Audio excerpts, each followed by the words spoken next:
Each graduation ceremony provides an opportunity for reflecting on issues affecting our nation, and as Chancellor, I wish to urge us to reflect on some critical issues.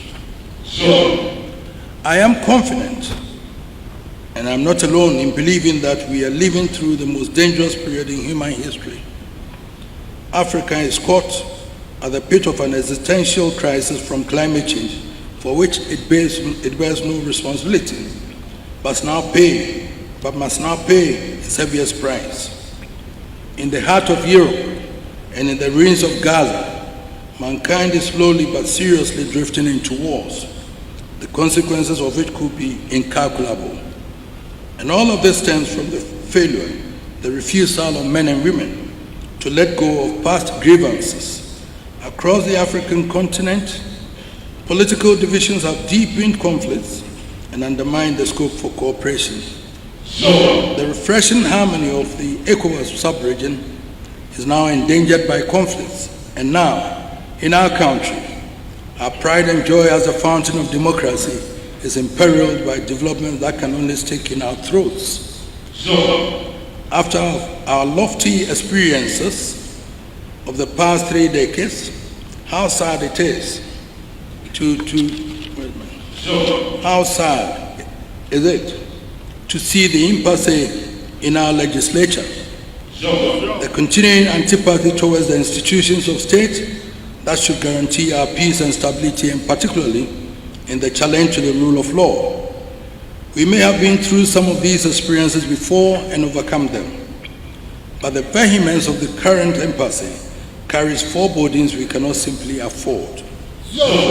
Our political leaders are in danger of ignoring the lessons of our history and the penalties of miscalculation in a febrile political environment, except possibly within the unwelcome ambit of a one-party state.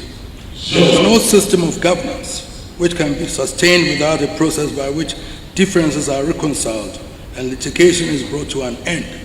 It is not just a necessary requirement of our constitutional democracy, it is one of the strengths of African traditional governance. When we send men and women to Parliament, we expect them to engage in rigorous debate, but we also expect them to be able to reconcile conflicting opinions, have the good sense to recognize the point at which litigation becomes self-serving and valueless, and decisions become obligatory. Our legislators cannot thrash the lessons of our history and expect to retain their honor among the people. This is the worst possible time to put our nation through this drama. In the first place, our democracy has not developed the resilience which can sustain a prolonged political crisis. Secondly, like many countries in the post-COVID world, our economy is not in the best shape. Whoever wins this election is going to have a battle on his hands to rejuvenate the economy. Thirdly, the world is in a turmoil, and even the most powerful nations are consumed by domestic priorities with little spare capacity for others. The old shoulders you cry on may be overloaded with his own domestic bag to be able to care for others, and especially in this America First era. So we must be clear in our minds. Countries like Ghana do not have and cannot afford the luxury of any prolonged fruitless litigation in the years. The tide of history is against that.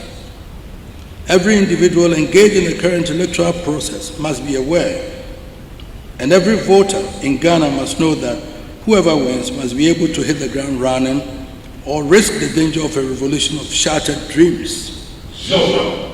On the evidence of our Fourth Republic, it should be clear to all our political protagonists that no party is in a position to win such an absolute majority.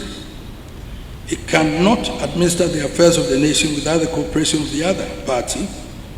The successful administration of the country under the political party would require a large dose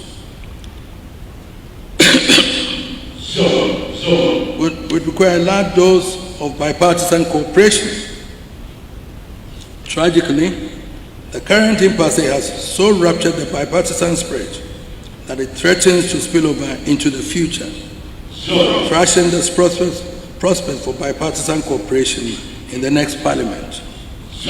This is the certain route to reign, and it has to be unacceptable to every Ghanaian who cares about our common destiny.